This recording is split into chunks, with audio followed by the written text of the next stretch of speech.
Everybody, this is Narendra Kumar, and we have a series of videos on a very important, I would say, stage for an Indian student, uh, advanced physics, 11th class, 12th class, NCERT book. And this is what is used for our coaching, which has become a big issue in India: IIT coaching, NIT coaching, all that, medical also, NEET coaching. And many people are confused about concepts. And the one sad thing is that nobody tells the student that it is a textbook that has to be read word by word, which is very strange. Everything is done except what is to be done. And why it is like that, let's not go into that. A very easy way to solve the problem is to literally solve it, right? To solve a problem, you have to solve it. And the way to solve the problem is to simply read it, read the textbook. And that's what we're going to do here in this channel, Exploring the Universe.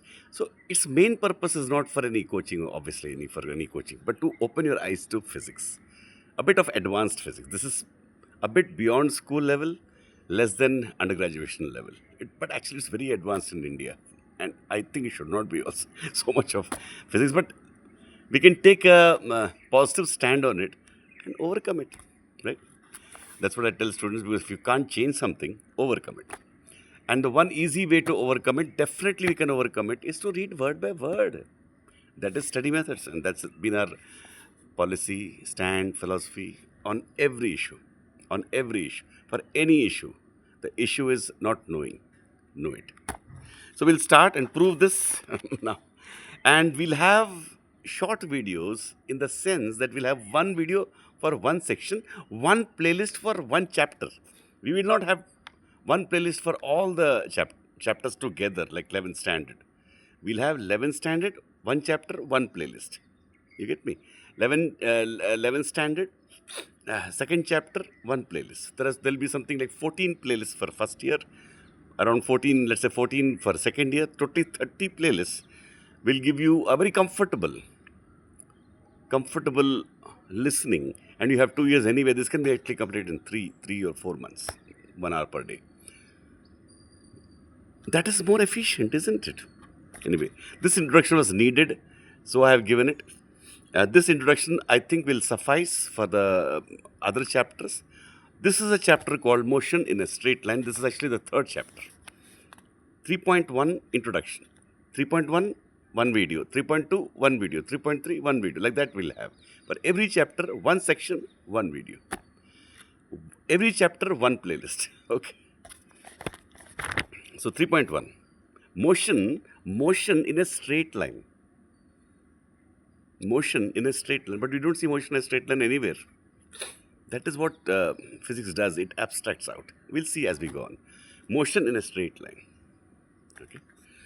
Introduction. 3.1 Introduction. That's the video now.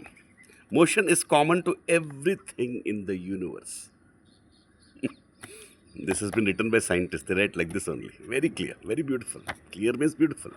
Motion is common to everything in the universe. We walk, run, and ride a bicycle.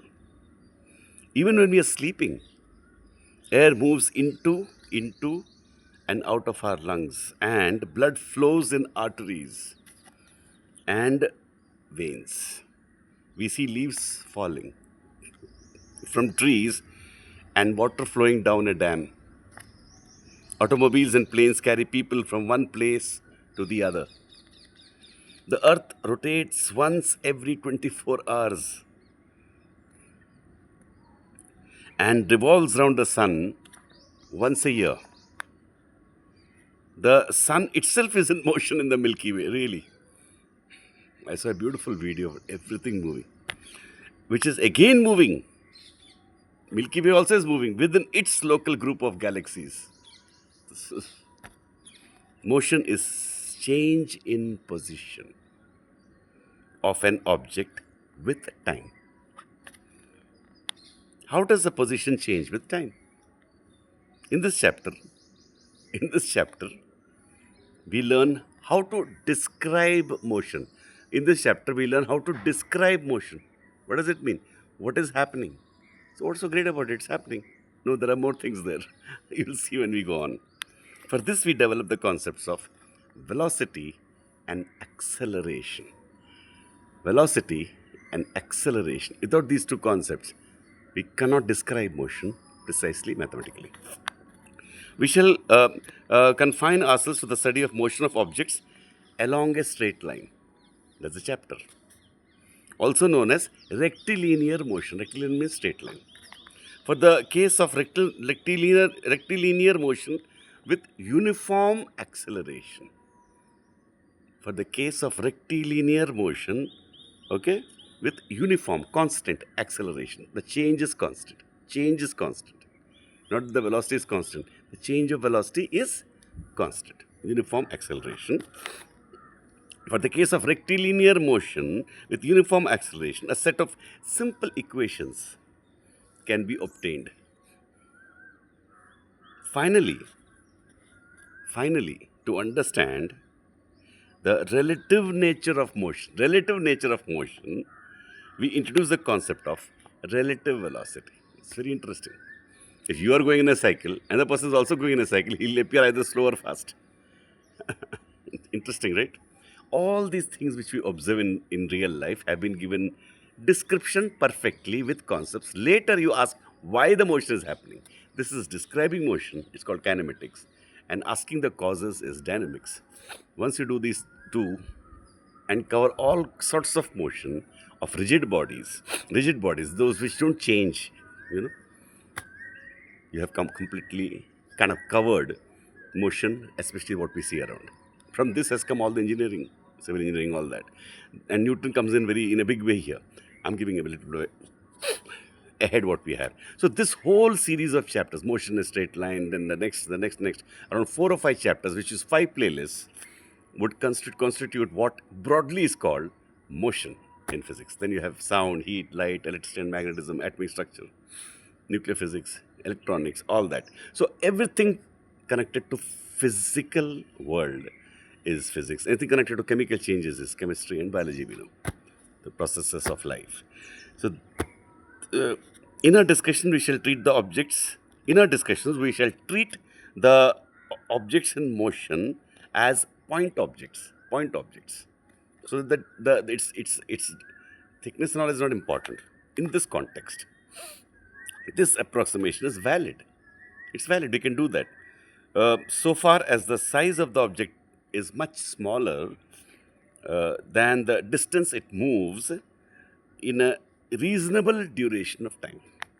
In a good number of situations in real life, the size of objects can be neglected and they can be considered as point-like objects without much error.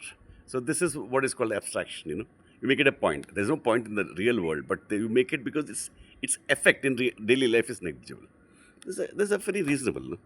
In kinematics, as I've already explained, we study ways to describe motion. Without going into the causes of motion. What causes motion described in this chapter and the next chapter forms the subject matter of chapter 5. What causes motion? We'll see that. So chapter 3, 4, 5. Okay, and then you have rotation, all that. All this comes under motion. That completes 3.1 introduction. We have covered 8 minutes. That's because of a lot of introduction I have given. I hope every section will not take more than 10 minutes. If it's taking more than 10 minutes, I'll have 2 videos. So that it will be very comfortable. A student can sit and not watch for more than 10 minutes. Because you need time to reflect on it. Then he can go to the next video. So there'll be like something like 25 to 30 chapters in each. We might have whatever number of videos. And this will really solve, I believe, the problem of understanding physics. For any competitive exam, number 1, understanding physics, which is far more important point. Reason is, when you understand physics, you open your eyes to the world. It happens. It happened to me. It happens to good students. The whole endeavor of this series is that no students, especially who is seeking and searching, is denied that kind of a opening of your eyes. You understand? So that is very important. Thank you.